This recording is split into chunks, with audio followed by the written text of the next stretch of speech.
नमस्कार, मी प्रमिला झांबरे। तर आज मी गव्हाच्या पिठापासून बर्फी बनवणार आहे किंवा वडी म्हणू शकता आपण। बेसनची तर बनवतोच, तर मी आज गव्हाच्या पिठाची बनवणार आहे। तर 1 वाटी गव्हाचे पीठ घेतले, त्याच्या निम्मा प्रमाण गूळ घेतलेला आहे, थोडासा डिंक आहे, विलायची पावडर आहे आणि अर्धा पेला तूप घेतलंय। तर मी गॅसवर कढई ठेवली, त्यात थोडंसं तूप ओतून घेते।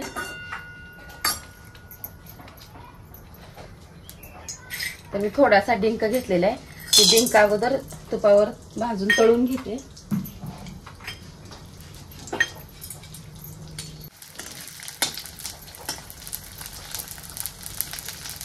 डिंक छान असा फुलला पाहिजे, आज कच्चा राहू नये, म्हणजे बारीक लगेच होतंय बघा। तर ह्याला आता एका वाटीमध्ये मी काढून घेते। तर अजून थोडं मी ह्यात तूप टाकून घेते, आणखी थोडं तूप टाकून घेतलंय, म्हणजे ही 1 वाटी गव्हाचं पीठ घेतलंय ते मी ह्यात टाकून घेते। आपल्याला गव्हाचं पीठ छान असं भाजून घ्यायचंय।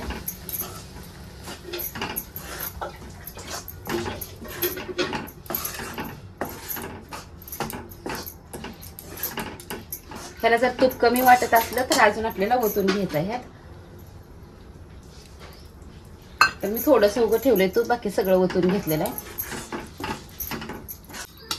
तर बघा छान असं गव्हाचं पीठ भाजलंय, कलर पण चांगला आलेला आहे। तर 1 वाटी गव्हाच्या पिठासाठी आपल्याला 1 पेला तूप गेलेलं आहे, तर मी नंतर अर्धा पेला तूप टाकून घेतलेलं आहे ह्यात।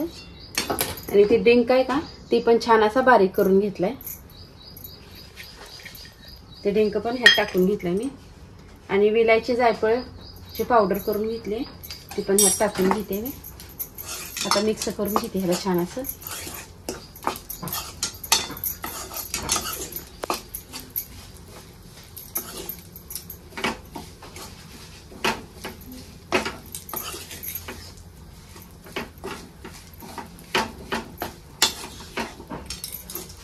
तर आता डिंक पण छान मिक्स झालेला आहे, मी ह्यात गूळ घालून घेते। तर मी छोट्या वाटीने 1 वाटी गूळ घेतलाय, ते टाकून घेते। गूळ मी चिरून घेतलाय, तुम्हाला किसून घ्यायचा असेल तर घ्या किंवा बारीक करून घेतला तरी पण चालतंय। गूळ आपल्याला ह्यात वितळवायचा आहे आता। तर बघा आता गूळ छान असा मिक्स झालेला आहे। तर हे मिश्रण मी आता एका ताटामध्ये काढून घेते। तर मी अगोदर ताटाला तूप लावून घेतले बघा, त्याचे मिश्रण सगळं ओतून घेते।